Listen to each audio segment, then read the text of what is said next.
बना रहे हैं आज हम फ़िश करी। इसको आप चावलों के साथ और रोटी के साथ सर्व कर सकते हैं। तो डिटेल रेसिपी स्टार्ट करते हैं अपनी। बिस्मिल्लाहिर्रहमानिर्रहीम, अस्सलाम वालेकुम। आज हम बना रहे हैं फ़िश का सालन या फ़िश करी भी इसे कहते हैं। इसके लिए जो चीज़ें रिक्वायर्ड हैं वो कुछ यूँ हैं। ये मैंने सुरमई फ़िश ली है। ये तकरीबन मेरे पास 1 kg है। 1 कप दही है हमारे पास। ये 1 टमाटर को मैंने ब्लेंड कर लिया है। 1/2 कप ऑयल। ये 2 मीडियम साइज़ की अनियंस हैं। ठीक है। मसालों में जो चीज़ें रिक्वायर्ड है वो ये हैं। इसमें साबुत लाल मिर्चें, कड़ी पत्ता, मेथी दाना, नमक, गरम मसाला, हल्दी, पिसा हुआ धनिया और लाल मिर्चें।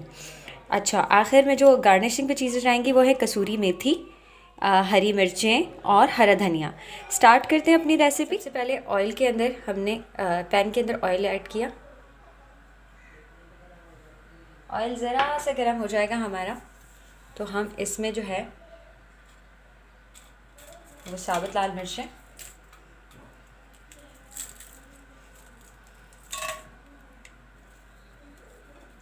मेथी दाना, अब ये ऑयल गर्म नहीं है,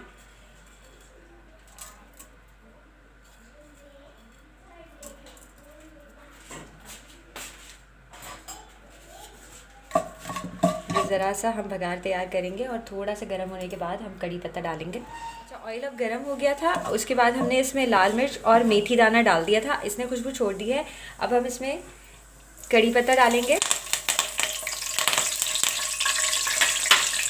ये 2 मीडियम साइज़ की अनियंस हैं, ये शामिल करेंगे। इसको गोल्डन होने तक फ्राई करेंगे हम। प्याज हमारी गोल्डन ब्राउन हो गई थी। हमने अदरक लहसुन का पेस्ट शामिल किया। अब हम इसको अच्छी तरीके से भून रहे हैं। आंच हमारी मीडियम टू लो है। ठीक है जी। इसको खूब अच्छे तरीके से भूनेंगे।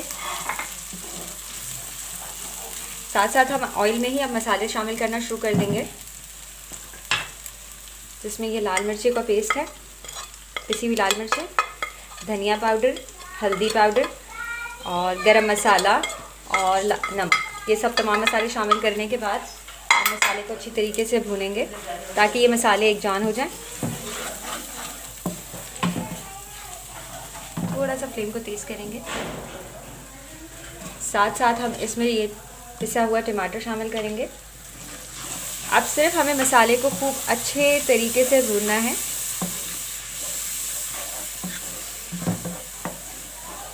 टमाटर अच्छे तरीके से भुन जाएगा, ऑयल छोड़ देगा तो फिर हम इसमें दही शामिल। मसाला, टमाटर, तमाम मसाले भुन चुके हैं अच्छे तरीके से।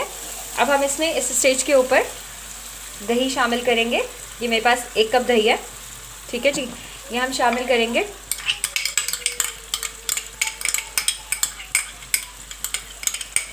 पानी की ज़रूरत होगी तो हम इसी में शामिल करेंगे। अब इसको अच्छे तरीके से मिक्स करके इसको खूब अच्छे तरीके से भूनेंगे। जितना अच्छा मसाला भुना हुआ होगा उतनी अच्छा फ़िश की ग्रेवी बनेगी और स्मूथ बनेगी। हम इसको भूनते हैं। फिर आगे थोड़ा थोड़ा पानी शामिल करके मसाले को खूब अच्छे तरीके से भून लेना है। ठीक है। तो देखिए मसाला खूब अच्छे तरीके से भुन गया है, तेल ऊपर आ चुका है।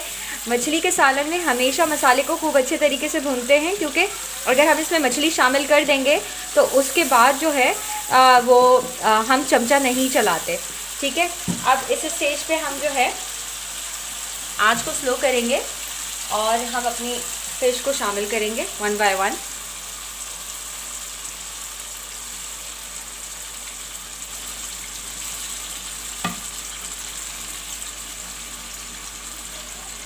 ठीक है। ये फ़िश शामिल करने के बाद हम इसमें एज़ रिक्वायर्ड जितनी हमें ग्रेवी चाहिए हम पानी की क्वांटिटी डालेंगे।